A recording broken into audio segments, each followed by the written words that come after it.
Pronto. Pode? Pode começar. Olá! O nosso grupo ficou responsável por apresentar o sistema digestório. As discentes responsáveis foram Daniela Nunes, Camila, no caso eu, e Carliene Lacerda. Daniela vai iniciar a nossa apresentação. O sistema digestório começa na boca e termina no ânus. É dividido em duas partes: o tubo digestório, que é onde se localiza os principais órgãos da digestão, e os órgãos anexos, que são ligados por tubos aos órgãos principais da digestão. O tubo digestório, ele mede 9 metros e é composto pela boca, faringe, esôfago, estômago, intestino delgado, intestino grosso, reto e ânus. Os órgãos anexos são os dentes, as glândulas salivares, o fígado, a vesícula biliar e o pâncreas. As principais funções, de modo geral, do sistema digestório são digestão, como o nome já diz, absorção e excreção.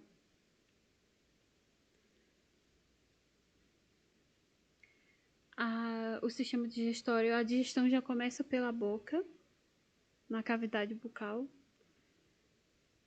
quando os dentes trituram e mastigam o alimento, transformam em partículas menores. A língua, junto com a saliva, formam o bolo alimentar. Essas são algumas divisões da cavidade bucal.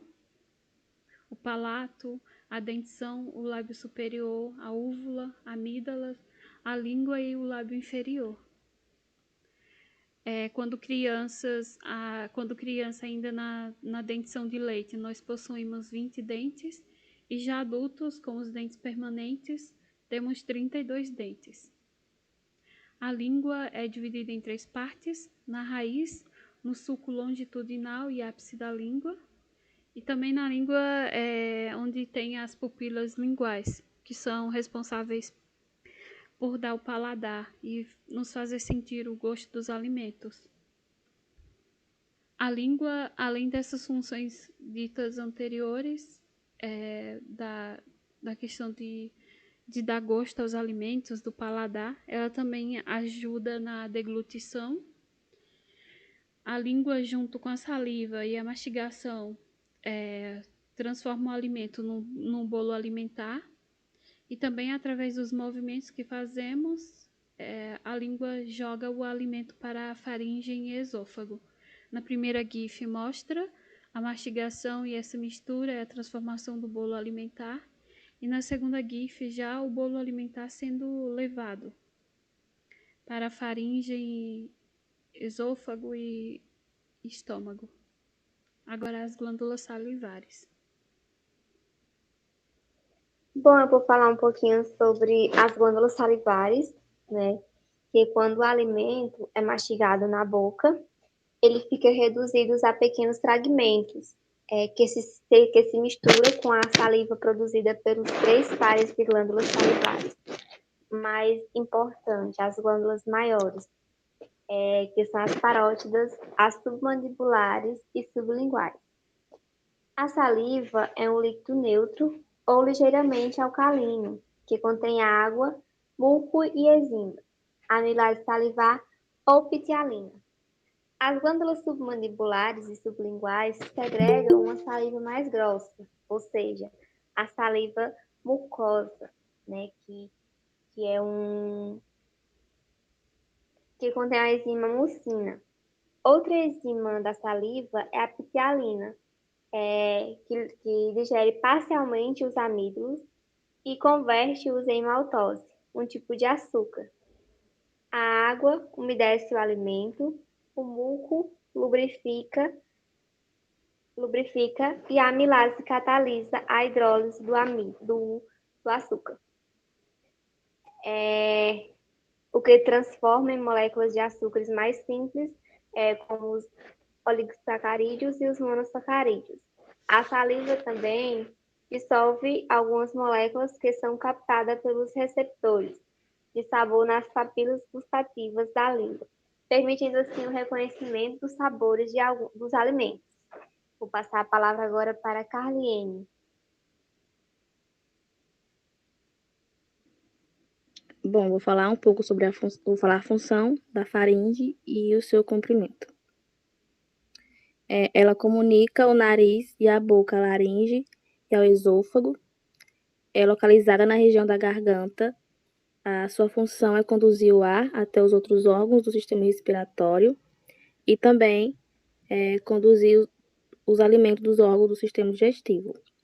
E ela, em repouso, tem aproximadamente 15 centímetros. A epiglote. Bom, ela funciona como uma espécie de válvula que se fecha durante a deglutição e se abre para permitir o fluxo de ar durante a respiração. Desse modo, impede a passagem de ar durante a deglutição e que alimentos entrem na via respiratória durante a respiração. O mecanismo para que isso ocorra é simples. Durante a deglutição, a laringe se eleva com o auxílio dos músculos laríngeos, ao passo que a epiglote se abaixa, fechando a entrada da laringe e permitindo a passagem do alimento para o esôfago.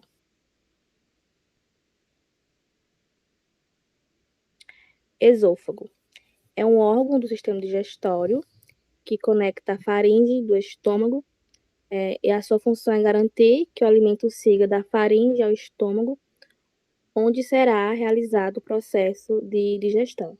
E seu comprimento chega a cerca de 25 centímetros. Agora eu vou falar um pouco sobre o estômago. O estômago está localizado no abdômen, mais precisamente no quadrante superior esquerdo. Fica mais ou menos coberto pelas costelas. Fica entre o fígado e o baço. O estômago ele é o órgão mais dilatado do sistema digestório. Isso porque quando o alimento sai em forma de bolo alimentar da boca, passa pela faringe e esôfago, permanece por mais tempo para acontecer a digestão dentro do estômago. O estômago ele comporta mais ou menos 1,5 litro de alimento e é composto por 4 áreas principais. A zona cárdica ou cárdia, que leva o nome por estar próximo ao coração. Ela controla e não permite que o alimento saia de dentro do estômago e passe para o esôfago e cause refluxo. A zona do corpo, as zonas do corpo ifúndica, que é essa região mais arredondada, próxima à zona cárdica. Ela desce até a zona pilórica e tem a outra parte, que é o ósseo pilórico, que tem a função de controlar a saída do alimento de dentro do estômago, não deixa ele sair antes do tempo. As principais funções do estômago é a digestão, no caso a transformação do bolo alimentar em quimo. Também tem a função de secreção do suco gástrico e enzimas digestivas e o ácido clorídrico. Também age na secreção de hormônios gástricos, absorve pequenas quantidades de água e outras substâncias e é considerado liquidificador biológico. Isso porque quando o alimento sai da boca já mastigado, triturado e para no estômago, o estômago acaba de fazer a quebra das partículas. Mas apesar disso, é importante que a gente tenha uma mastigação demorada e bem feita. Por que a nossa barriga ronca quando estamos com fome? Na verdade, a barriga não ronca quando a gente está com fome. Ela ronca porque, com a diminuição do alimento, o estômago começa a produzir a pepsina. E aí essa pepsina, em contato com a parede do estômago, começa a produzir mais gases, e como o estômago está vazio, o barulho fica mais aparente. O nosso estômago não para de fazer barulhos, a gente só não escuta, porque ou está com comida, ou com alimento, ou quando a gente tem um pouco mais de gordura abdominal e não permite, e não deixa ouvir esses barulhos.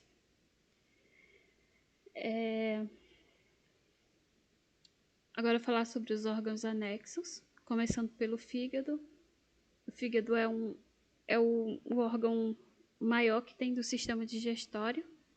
Ele é dividido num lobo direito e num lobo esquerdo. Algumas das funções, porque são muitas funções que o fígado tem, mas para não ficar muito longo, falar apenas umas 3 funções. A primeira é a produção da bile, que a bile ela é importante para a digestão e absorção de gordura. Também ativa a vitamina D. E ele é capaz de se regenerar. Outros órgãos não têm esse poder. Já o fígado ele tem. Ele consegue se regenerar 75%. E a duração da regeneração é de 3 a 6 meses. Mas também não é de todos os problemas que ele consegue se regenerar. Se for uma hepatite muito grave, ele não tem esse poder mais de regeneração. E tem outra doença que eu não lembro o nome agora. A vesícula biliar, erroneamente a gente acha que ela é quem produz a bile, por causa do nome, leva a esse erro, mas ela só armazena a bile, consegue armazenar até 50 ml de bile. O pâncreas, que tem a função de dissolver carboidratos, proteínas, dissolve os triglicerídeos e também os ácidos nucleicos. Agora, intestino delgado. Olá, eu vou falar um pouquinho sobre o intestino delgado, né, que é a maior peça do nosso sistema digestivo. Ele é responsável pela absorção dos alimentos, permitindo que os minerais, as vitaminas e nutrientes sejam aproveitados pelo nosso organismo. Esse órgão tem comprimento variado de 3,36 metros a 7,64 metros.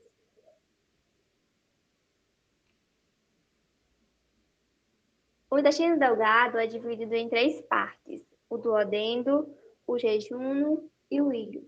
O duodeno fica localizado próximo ao estômago, tem cerca de 20 centímetros. O jejunum tem cerca de 2,5 metros, fica na parte central do intestino delgado. E o íleo tem cerca de 3,5 metros, que fica próximo ao intestino grosso. Então, vamos pensar da seguinte forma: essas 3 partes agem como se fosse um filtro do intestino delgado. O duodeno, juntamente com o jejum, absorve proteínas, carboidratos, entre outras substâncias. Além disso, o jejum tem como função principal a absorção de gorduras. E o íleo é basicamente aproveitando, ou seja, absorvendo os materiais que o duodeno e o jejum deixaram passar pelo seu processo de filtramento, que são as vitaminas, os sais minerais, entre outros. Você sabia que o intestino é considerado o segundo cérebro do nosso corpo? Sabe por que isso? Porque ele é capaz de funcionar independente das ordens do nosso cérebro. Isso porque ele possui o sistema nervoso, o sistema nervoso entérico, né, que é responsável por coordenar todos os processos digestivos. Além disso, o nosso intestino produz neurônios e neurotransmissores, que também auxiliam nesse processo digestivo, para que ocorra de forma controlada. Um desses neurotransmissores que são produzidos pelo o nosso intestino é a serotonina, que tem relação com a sensação de bem-estar.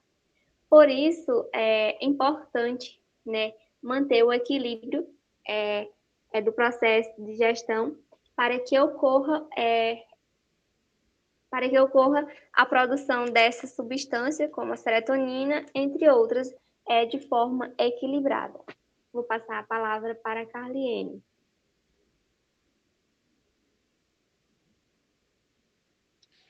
Intestino grosso. Ele é a segunda porção do intestino e apresenta cerca de 2 metros de comprimento. É a menor parte do intestino, mas também a mais importante na absorção de água, já que é nele que mais de 60% da água é absorvida para o corpo.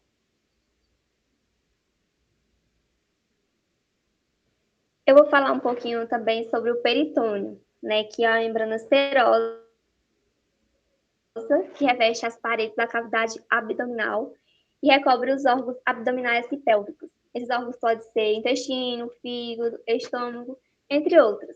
Ele possui duas camadas, a parental e a visceral, e tem como função principal, né, sustentar e proteger os órgãos abdominais pélvicos.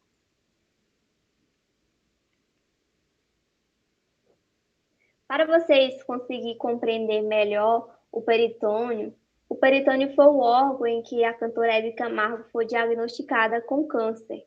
O tipo de câncer que ela foi diagnosticada foi o câncer de peritônio primário, que só acomete exclusivamente mulheres após a menopausa, né? De acordo com estatísticas, cerca de a cada 100 mulheres, 5 são acometidas por esse tipo de câncer, certo? E também há o câncer de peritônio secundário, né, que é onde outro órgão do nosso corpo é acometido pelo tipo de câncer, que possivelmente, vou usar a expressão popularmente usada, né, se espalha pelo corpo, né, ou seja, dá ao processo de metástase, que esse órgão pode ser o peritônio, esse segundo órgão que pode ser acometido, porventura pode ser o peritônio. E daí a classificação do câncer de peritônio secundário. E eu vou falar um pouquinho sobre o reto e o ânus, né, a sua principal função. A principal função desses dois órgãos é a função de excreção, certo? Agradecemos a atenção de todos e boa noite.